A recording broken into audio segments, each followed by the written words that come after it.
eritrocitos, obviamente. Pero si yo me convierto en una mieloide, ¿qué voy a formar? Todas las demás células. Por ejemplo, basófilos, por ejemplo, neutrófilos. ¿Se entiende? ¿Sí? Ahora, la pregunta es, ¿ese proceso por qué se da? ¿Surge al azar? Por ejemplo, una célula madre dice, hoy día tengo ganas de transformarme en un neutrófilo. ¿Se transforma en un neutrófilo? No. Eso sucede gracias a qué? A factores externos, a factores ambientales. No sé si se entiende.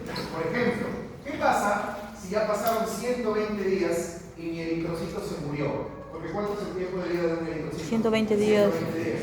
¿Qué hace? ¿Qué sucede? Nuestros riñones, nuestro hígado libera una molécula llamada eritropoyetina, y la eritropoyetina va y le dice a la célula madre, ¿sabes qué? Necesitamos eritrocitos. ¿Y la célula madre en qué se transformará, chicos? Eritrocito. ¿Una progenitora linfoide o mieloide? Mieloide. Mieloide. Y de ahí, ¿qué pasa? Sigue, se transforma en un eritrocito. ¿Se entendió o no? ¿Sí? ¿Qué pasaría si, por ejemplo, su compañera, su nombre es Elda? Sí. Angie, ¿qué pasa si su compañera Angie un día se va a comer una hamburguesa en la tía Veneno, ¿cierto? Y come un rico pancito con qué? Con ascaris lubricoides, o sea, con parásitos, ¿sí? Con parásitos. Come su rico, no, para contarle, porque el parásito tiene proteínas, ¿sí? Come su carnecita con su pancito y empieza a desarrollar una parasitosis. Esta es una pregunta muy simple, por eso el ejemplo va por ahí, ¿no? ¿Cuál es la célula del sistema inmunológico que nos defiende contra parásitos? ¿Cuál es la célula? Linfoide.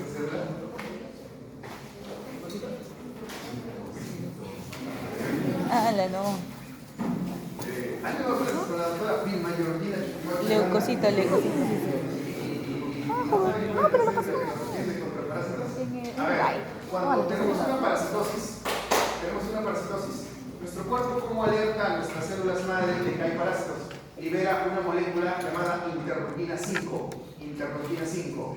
Cada vez que hablo de interleuquinas, son moléculas que hacen o permiten que las células del sistema inmunológico se comuniquen. ¿Entiendes? Entonces, si el parásito que es el cuerpo libera interleuquina 5, interleuquina 5, ¿dónde va? A la célula madre y le dice, ¿sabes qué? Conviértete primero en una progenitora mieloide y luego conviértete en un eosinófilo. Porque los eosinófilos son las células que nos vienen contra parásitos. ¿Se entiende, chicos? ¿Sí? A ver, otro ejemplo.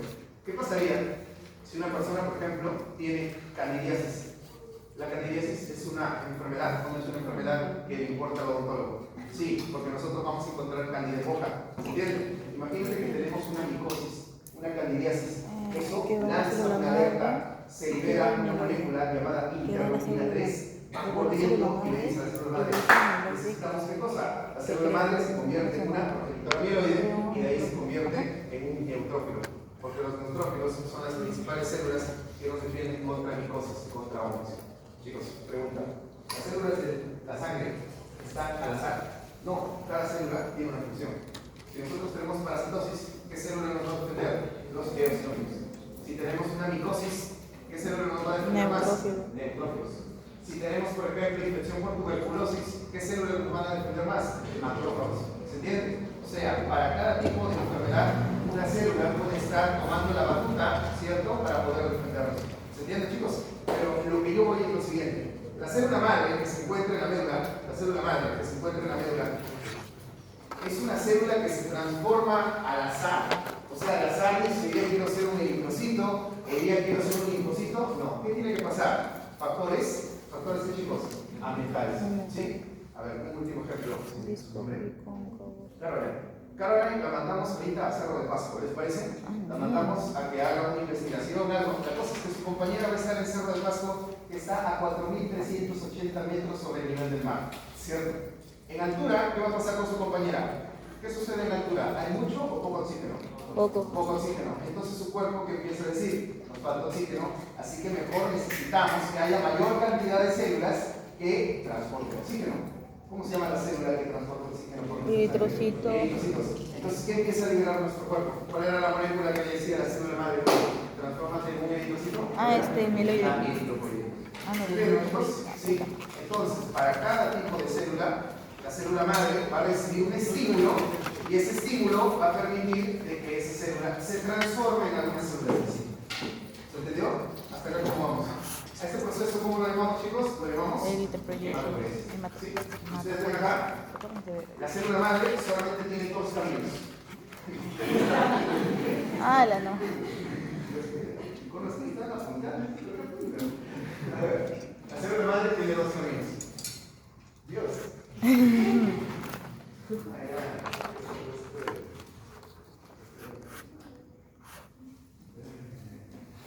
Ya.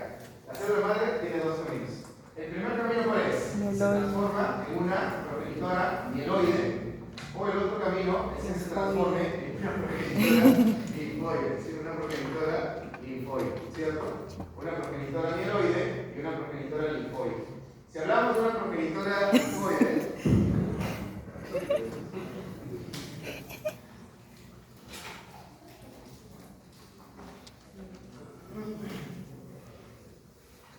Sí, estoy estresando. Sí.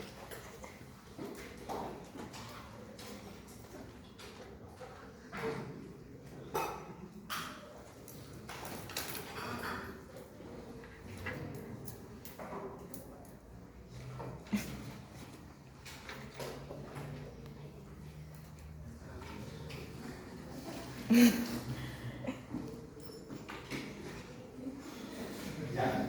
Una progenitora mieloide y una progenitora linfoide. De la línea linfoide, ¿quiénes van a nacer? Los linfocitos.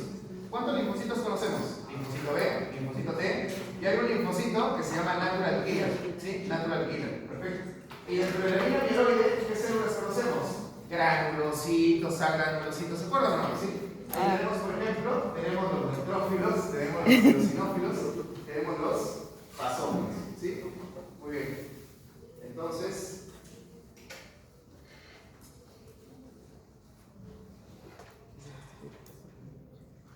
eso es con respecto a la hematopoiesis. Solamente una observación, ¿sí? Una observación. Cuando nosotros tenemos, hay una célula que se llama células dendríticas, ¿sí? Células dendríticas.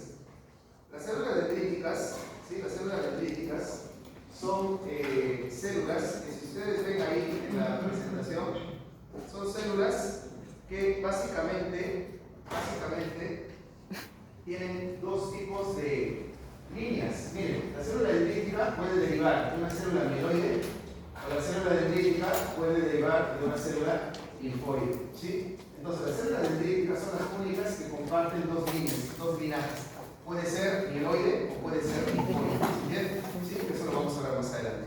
Bueno, chicos, entonces se entendió por qué hay los cambios, ¿no? Porque una célula madre termina en un eritrocito, porque una célula madre termina al final como siendo un neutrófilo. ¿Se entendió eso, sí, chicos? ¿Sí? ¿Se entendió? Hablemos de las primeras células. Vamos a hablar de los eritrocitos. ¿Sí? De los eritrocitos. Cuando nosotros hablamos de eritrocitos, chicos, cuando hablamos de eritrocitos, estamos hablando básicamente de un grupo de células que son las más abundantes de nuestra sangre, ¿cierto?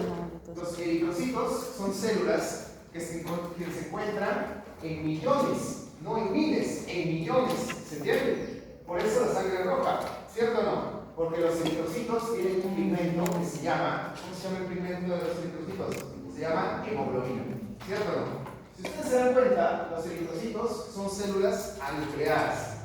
¿Qué significa que sean células anucleadas? ¿Qué significa? Que no tienen núcleo. ¿Y por qué no tendrían núcleo? Porque no lo necesitan.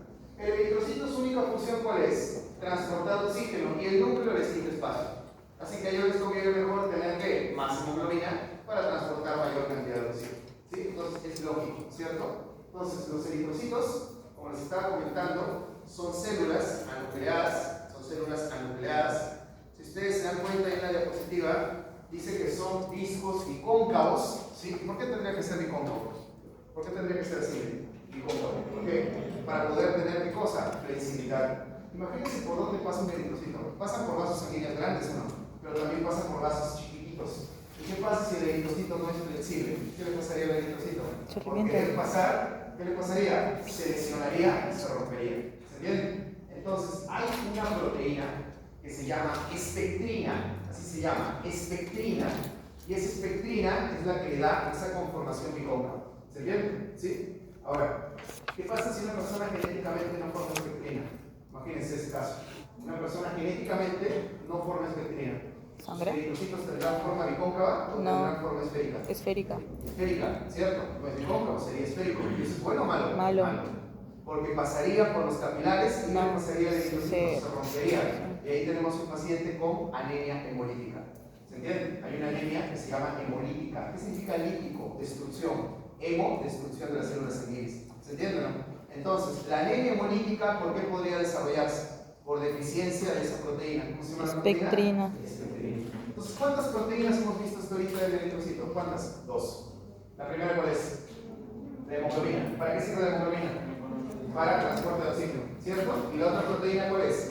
La Espectrina. ¿Para qué sirve la espectrina? Para darle la forma bicóncava y para darle la flexibilidad al eritrocito. ¿Se entiende, chicos? ¿Sí? Perfecto, muy bien. Si yo les pregunto, alumnos de San Marcos, ¿no? ¿Cuál es la función del eritrocito? ¿Qué me va a decir un alumno de San Marcos? Transportar oxígeno. Transporte oxígeno, nada más. Sí. ¿Cuál es otra función del eritrocito? No me digan que solamente piensen que transporta oxígeno, ¿no? Sí. Células que están en millones, en millones. Por ejemplo, yo no les voy a preguntar en un examen cuántos millones por microlitro de sangre hay. Gracias. Me conformo que sepan que hay millones. Hay datos que se tienen que aprender, hematocrito, hemoglobina, ¿no? Pero una pregunta, ¿la única función que tiene el eritrocito es solamente el transporte de oxígeno? ¿Cuál será? ¿Cuál será? ¿Solamente el transporte de oxígeno por la hemoglobina? Hay otra función que tiene el eritrocito, por otra proteína que tiene. No sé si ustedes han escuchado de una proteína en bioquímica, seguramente. Transportar hemoglobina. Claro, que se llama la anhidrasa carbónica. ¿Para qué sirve la anhidrasa carbónica? Para esto, chicos. Miren, el eritrocito con la anhidrasa carbónica coge agua, coge CO2 y ¿qué forma? Ácido carbónico. Y luego, ¿qué forma? Bicarbonato. O sea, el eritrocito tiene la capacidad, si se le da la gana, de formar ácidos, o si se le da la gana, formar ¿qué cosa? Bicarbonato. Entonces, ¿qué estamos diciendo? Que el eritrocito en la sangre cumple un papel importante en qué? En regular ¿qué cosa? El pH. ¿Se entiende? Entonces, el eritrocito realmente tiene varias funciones.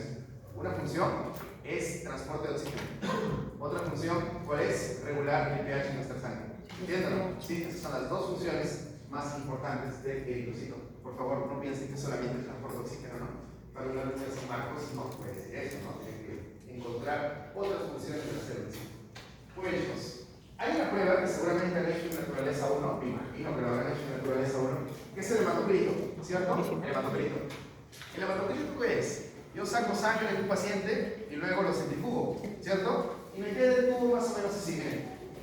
¿Se entiende? Las células más abundantes se van al fondo del tubo, ¿cierto? Y yo qué es lo que hago? Simplemente mido esta columna de acá, qué porcentaje es de toda la columna. ¿Se entiende o no? ¿Sí? Entonces, normalmente, ¿cuánto es el hematocrito humano? ¿Cuánto es? En mujeres, el hematocrito es más bajo que en hombres, ¿sí? Por ejemplo, en mujeres, el hematocrito es de 37 a 47%. Mientras que en hombres, el hematocrito normal es de 42 al 52%. Ahora, ¿por qué un hombre tiene mayor cantidad de sangre que una mujer? ¿Por qué creen? Bueno, porque las mujeres normalmente tienen pérdidas mensuales de sangre. ¿Entienden? Por eso, cuando comparamos hematocritos, un hombre tiende a tener mayor cantidad de glóbulos rojos. ¿Sí? Entonces, ¿qué es lo que nos mide el hematocrito, chicos? ¿Qué es lo que nos mide? La cantidad de eritrocitos que nosotros tenemos en la sangre. ¿Cuánto es lo normal, chicos? ¿Cuánto es lo normal? Lo normal es de 37 a 47% en mujeres y de 42 a 52% en hombres. ¿Se entendió? ¿Sí? ¿Qué nos mide el hematocrito entonces? La cantidad de eritrocitos que tenemos en sangre.